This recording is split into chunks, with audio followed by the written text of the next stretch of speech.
Welcome back, ladies and gentlemen. In today's video, I'm going to show you one of the openings that helped me increase my rating. But before we go to that part, I want to tell you that now, on 28th of September, I will be playing the Rapid Tournament in Rome, in Italy. I'm going to put here the details of the tournament. Also, I'm going to put the link in the description. This is not sponsored video. It's just my good desire for my audience from Italy. If you want to meet up, connect with some chess games, and also I'll be recording the Rapid Tournament and, of course, put some games on my channel. So stay tuned and you'll see the content soon. So let's jump straight forward to the analysis. Of course, you know the opening. It's Kalashnikov opening in Sicilian.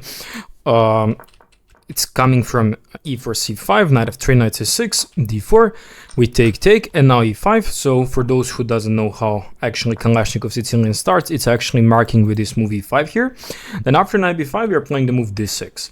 Knight 1, c3, a6, knight a3, and now here you have bishop e7 or bishop e6. All these moves are very solid, but I like to pick this, especially in the Rapid Tournament. Now in Italy, I'm going to play this opening, b5, with the intention of going b4. It's like this Sveshnikov, but Sveshnikov is just knight f6 there. So, for example, let's say here at this point, after a6, we play this, and now they go for bishop g5, we play b5, and this is just transposition into Sveshnikov. So Kalashnikov is opening, that's not putting the knight on f6.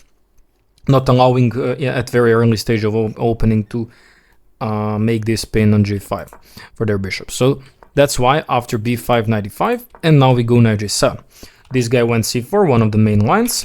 I played my knight on d4, c takes b5, and now the point is we don't want to take the pawn on b5. We are capturing the knight on d5, destroying the structure, and going for g6. Like King's Indian, quickly going for development and castles. My opponent went bishop e3. And here there is an option to go knight f5 if you don't want to lose this knight here. But I like to play bishop g7. I don't want to lose momentum on my development, and I want to make my initiative. So like my opponent captured on d4, captured back with my pawn. So now the e-line gets open, but also my intentions are to open up these diagonals. So my next move is something like this. That's why bishop d3 is the best move for white, stopping literally that move. If they play something like bishop e2, then d3 is already a losing position for them, because bishop takes b2 is coming and white is losing. I actually had one online game this way. This guy went here, I took on b2, he went for check, but now queen e7, actually they cannot recapture here, and now game is over. So that's why bishop d3 is the best move. I castled, he castled, and now I played queen g5. So my intentions are very clear. I want to go bishop h3, I want to go bishop e5, maybe f5, f4, f3, if I can manage all of this. In meanwhile, he will struggle with queenside development and also the counterplay. He played queen f3, which is a very natural move, trying to, offer some queen trade. I played bishop e5, so I could play bishop g4 immediately, but the problem with that move is after queen g3, there is a threat of h3 and f3. And now, if I go bishop e5, there is powerful move f4, and I can literally resign because it's fork. So I can't go with that one. I wanted firstly to prepare, so there is no need to rush. You're preparing your attack.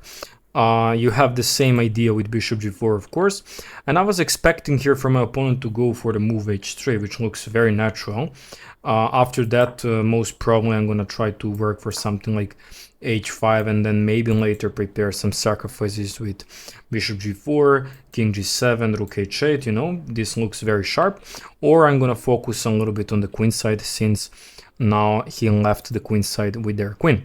This is the best move, but my opponent went, of course, b takes a6. This is the most common blunder, the most common mistake. They're literally forgetting that my attack is very strong on the king side.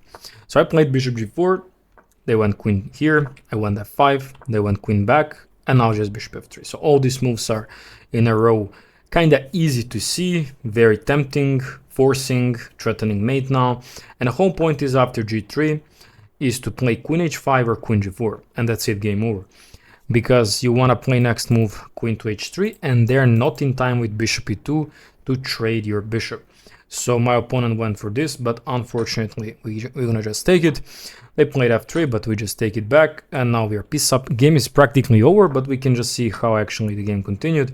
I collect some more pawns, then I even trade the queens here, and after some moves we can see that I even left the bishop there because I have winning d2. And now looks like he could do something, but there is rook c2, very powerful move. Actually, the only move. So maybe I risked, unnecessarily here, but anything is winning, as you see. And now game is over. So against this bishop e3 line, I can really recommend you to just hang your bishop there. Hang your knight there. Don't let him, don't lose your momentum. Knight f5 is also possible.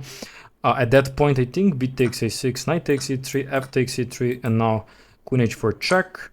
But the point is, after g3 and queen e4, there is this powerful move, queen c2, or even king f2 as recommended from the engine. But even queen c2 is fine, because you cannot take the rook. There is queen c6 counterplay. The engine is saying it's equal, but there is this pattern idea where you cannot really go after their rook. You have to actually go for queen e3, and then, it still black is good, because it looks more powerful for black. The bishops are so, intense. And yeah, that was something I want to show you. I'm not gonna posting videos in this period until 28th of September. After 28th of September, I'm gonna have some content where I played over the board rapid games. I'm gonna try to make them public as soon as possible.